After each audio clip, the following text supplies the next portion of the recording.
Most of us experienced extreme weather conditions this past summer.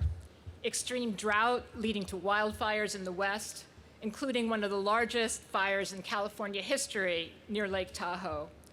Record-breaking heat in the Pacific Northwest. Hurricane Ida in the South, especially New Orleans. And the remnants of Ida causing tornadoes and flooding in Philadelphia, New York, and New Jersey areas just 3 weeks ago. I know. The floodwaters of the Schuylkill rose to within 1 block of my home in Center City, Philadelphia, for the first time in the past 100+ years. And of course, you've all seen the pictures of the nearby Vine Street and Schuylkill expressways that were flooded. This is now personal. The impact of climate change is occurring where I live. As a scientist, I delved deeply into the Intergovernmental Panel on Climate Change reports, including the latest IPCC report that was issued last month.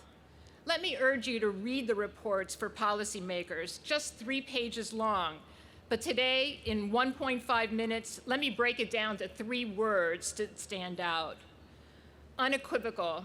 Carbon dioxide and other greenhouse gas emissions from fossil fuel use have already contributed to extreme weather that we're living with now. These are now unequivocally attributed to fossil fuel utilization.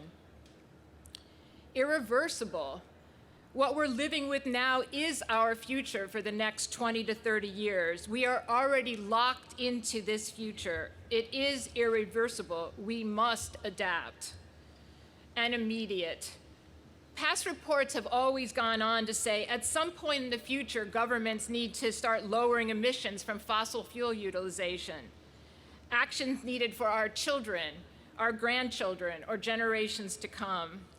We can no longer think about some distant future, but need to start acting immediately to reduce carbon dioxide emissions towards net zero and prevent a much worse future.